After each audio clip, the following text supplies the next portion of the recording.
Yes. When you just mentioned about the kids that feel better, have there ever been any studies done?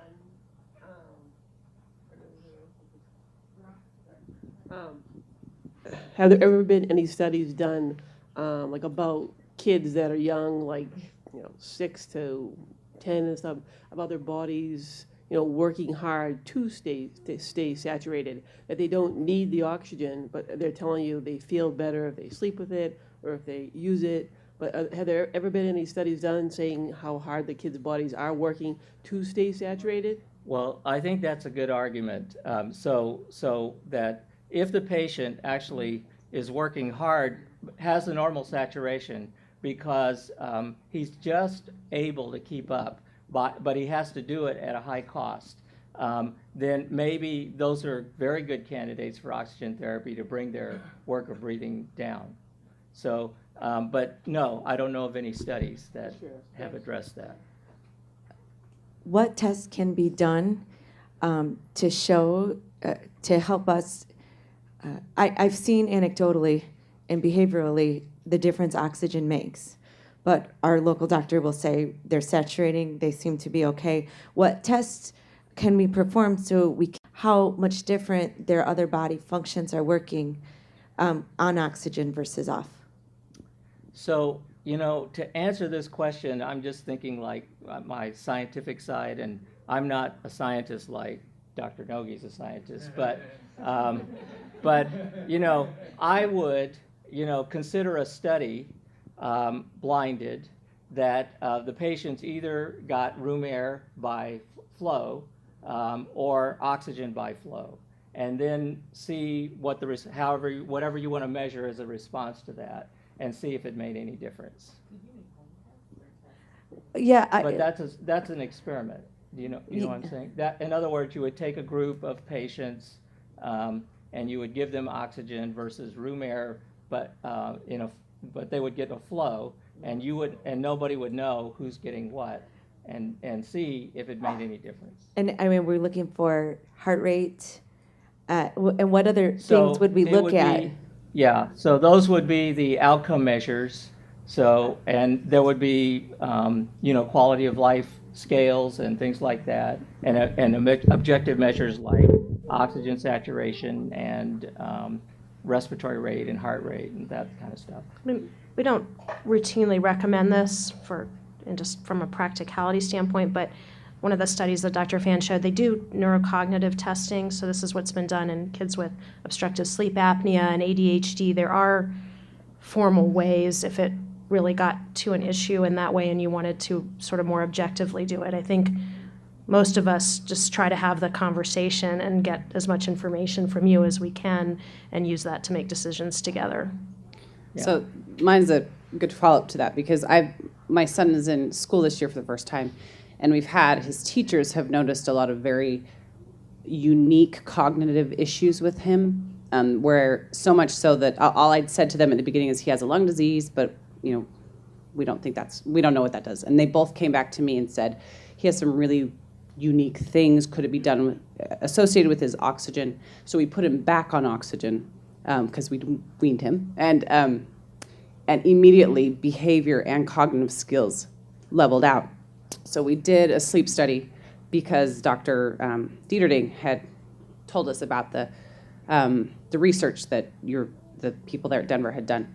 And it goes back to this, is that they said, oh, well, he's sleeping fine, and his saturations are above 90, but yet, he's using his intercostals to breathe. And so, again, I guess it's kind of a follow-up to this,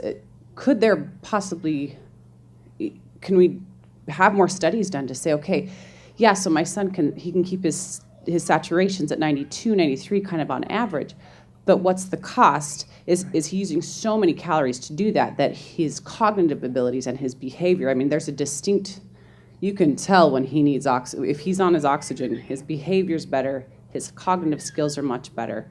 So is there anything that's moving, I mean, because I think that would affect most of the children in here eventually, that if there's, like I said, my son can keep his sats up, but there's obviously an effect, and his teachers have pointing out they've never seen a child like this before with these. He has very specific things that as soon as we get him on oxygen, and we put him on oxygen in the classroom, that he levels out. So, is there anything moving that way that in collaboration with the people, with the sleep people in Denver and that kind of stuff? I don't know.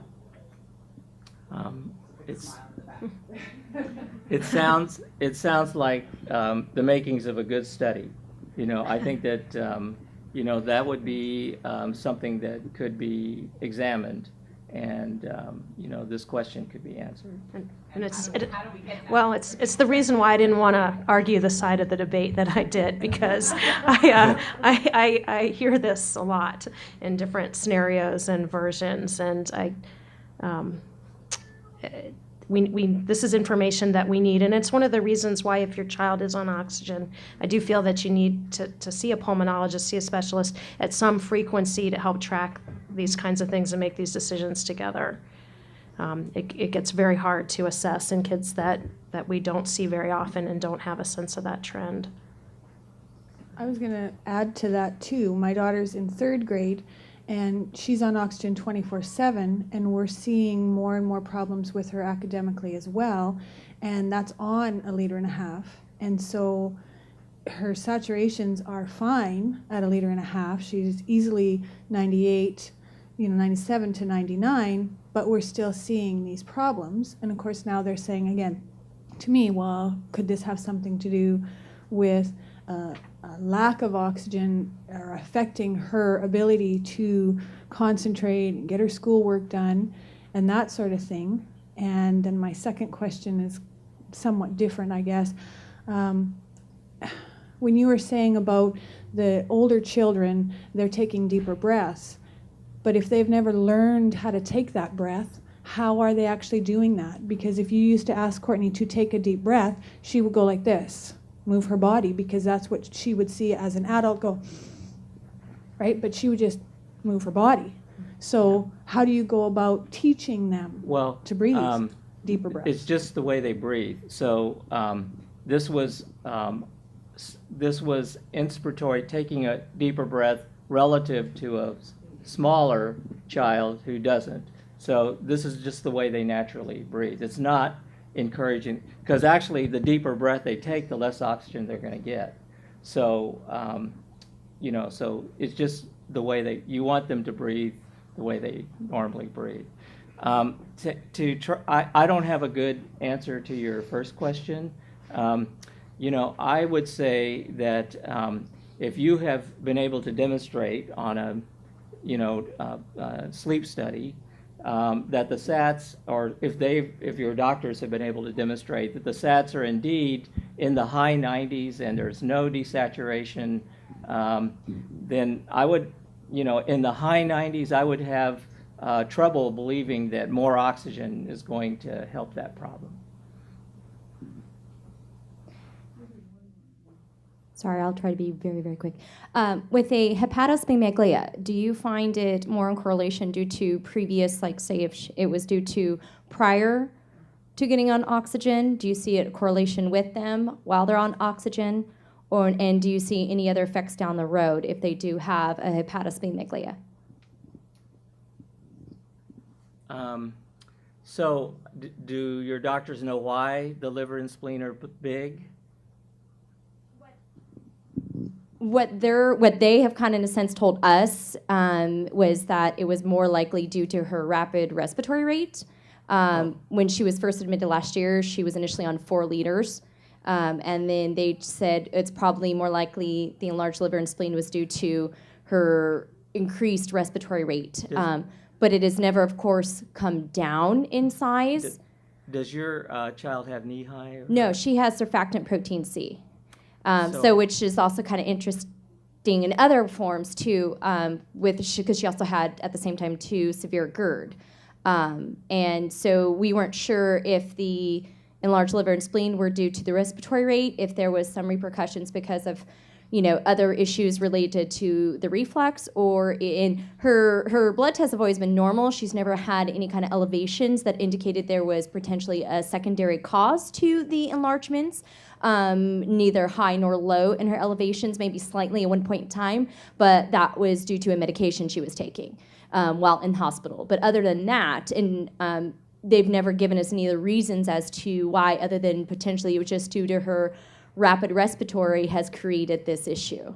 Yeah. And she does not, So- she's not barrel chested either, so it's not like her lungs have expanded Yeah. more. So I would have trouble relating the large liver and spleen to her breathing, saying that it's secondary to her breathing problems. And I agree that the way that might happen is if there was air trapping in the lungs and the diaphragms were down because the lungs were big, then you could feel the liver and spleen much easier than you would if the diaphragms were higher. But in that situation, the liver and spleen are not big.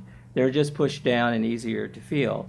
So if your doctors feel that the liver and spleen are indeed big, that's an issue that needs to be addressed.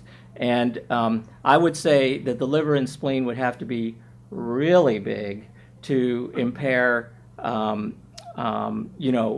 respiratory effort and excursion.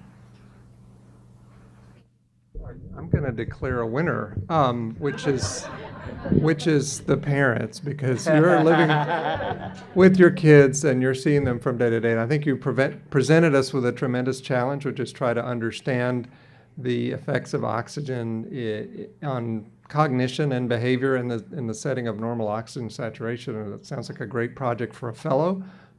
So put that idea out there to the folks from the network.